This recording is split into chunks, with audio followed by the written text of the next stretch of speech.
আলাইহিসসালামের সৃষ্টির আগে আল্লাহ মৃত্যুকে বানিয়েছে, তবে আমার নবীর পরে মৃত্যুকে আল্লাহ এমন বড় আকার দিয়েছেন। ইমাম গাজালি লিখছেন, এটা এত বড়, এত বড়, এত বড়, এত বড়, ফেরেশতারা ওই দিক দিয়ে হাঁটতেন, 70,000 পর্দা দিয়ে মৃত্যুকে ঢেকে রেখেছেন আল্লাহ। ফেরেশতারা একটা আওয়াজ শুনতেন, ভয়ঙ্কর আওয়াজ, মৃত্যুর আওয়াজ। যেই মাত্র আল্লাহ আদম আলাইহিস সালামকে সৃষ্টি করলেন, তখন রূহ কবজ এর প্রোগ্রাম করলেন আল্লাহ। তখন মৃত্যুকে ওপেন করা হলো ফেরেশতাদের সামনে, 70,000 শিকল দিয়ে বাঁধা মৃত্যু। এক একটা শিকলের দৈর্ঘ্য 1000 মাইলের সমান। আমি বলছি না এগুলো, এগুলো ইমাম গাজালি ওনার কিতাব দাকাইকুল আখবারে লিখেছেন। 70,000 শিকল দিয়ে মৃত্যুকে বেঁধে রেখেছে আল্লাহর কুদরতের ফেরেশতারা।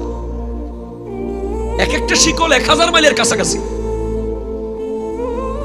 এরপরে মৃত্যুর চিহ্ন যখন দেখানো হলো, সমস্ত পর্দা তোলা হলো, ফেরেশতারা বেহুশ হয়ে পড়ে গেছে সবাই। কেউ নিতে পারেনি, ফেরেশতারা বেহুশ হয়ে গেছে মৃত্যুকে দেখে।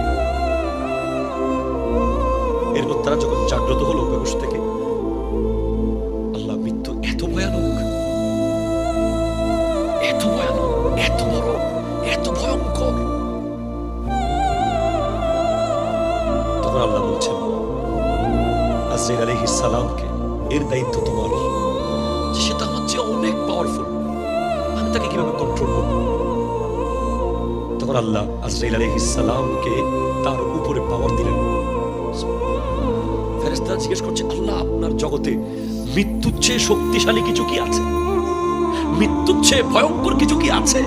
আল্লাহ বলছে, আমি তার সৃষ্টিকারী। এবার মৃত্যু আল্লাহকে বলছে, আল্লাহ, আপনি আমাকে কিছু বলার সুযোগ দেন। মৃত্যু একটা খুতবা দিয়েছে, আসমান জমিন শুনেছে সেই খুতবা।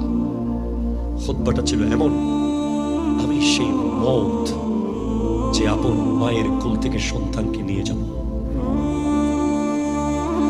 আমি সেই মওত যে সন্তানকে এতিম বানিয়ে বাপকে নিয়ে যাব, আমি সেই মওত যে ভাইকে ভাইয়ের পাশ থেকে তুলে নিয়ে যাব, আমি সেই মওত যে বিশাল ব্যবসা প্রতিষ্ঠান থেকে মালিককে তুলে নিয়ে যাব, আমি সেই মওত যে বিশাল অট্টালিকা থেকে জমিদারকে তুলে নিয়ে চলে যাব, আমি সেই মওত যে মুখের স্বাদ কেড়ে নেব, আমি সেই মওত যে চলার শক্তি কেড়ে নেব, আমি সেই মওত যে চোখের দেখার শক্তি কেড়ে নেব, আমি সেই মওত যে মুহূর্তের মধ্যে দুনিয়া থেকে আলাদা করে ফেলব, বন্ধু থেকে বন্ধুকে নিয়ে যাব, ভাই থেকে ভাইকে নিয়ে যাব, বোন থেকে বোনকে নিয়ে যাব। এই মৃত্যু, এই মৃত্যু। আপনার সামনে যখন মওত আসবে, আপনি এদিকে ফিরে যাবেন, এত ভয়ানক। সে এদিকে চলে যাবে, আপনি ডান দিকে ফিরবেন, সে ডান দিকে চলে আসবে, আপনি বাম দিকে, সে বাম দিকে। যদি আপনি মুমিন না হয়ে মরে যান, যদি মুমিন হয়ে মরতে পারেন, খোদা কি কসম, আল মাউতু তুহফাতুল মুমিন, মৃত্যু হবে মুমিনের জন্য আল্লাহর পক্ষ থেকে দেওয়া বিশ্বের শ্রেষ্ঠ হাদিয়া, গিফট। কিছু না,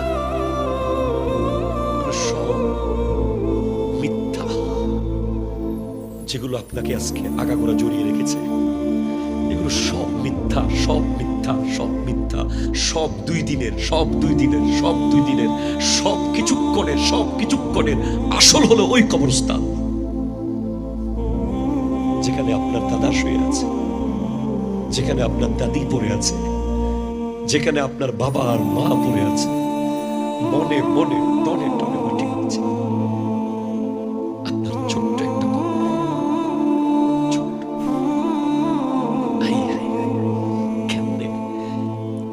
কেমনে থাকি আমরা জানি না, আমাদেরকে ভুলিয়ে রাখে। একটা মানুষ ওই গাছতলে গিয়ে থাকবে, ওই বাঁশ গাছের নিচে। আমাকে এখন আপনি যদি বলেন যে হুজুর যান, আমি একটা লোক ছাড়া যেতে পারবো না, আপনাকে যদি বলে গিয়ে 1 ঘন্টা বসে থাকেন, আপনি যাবেন না।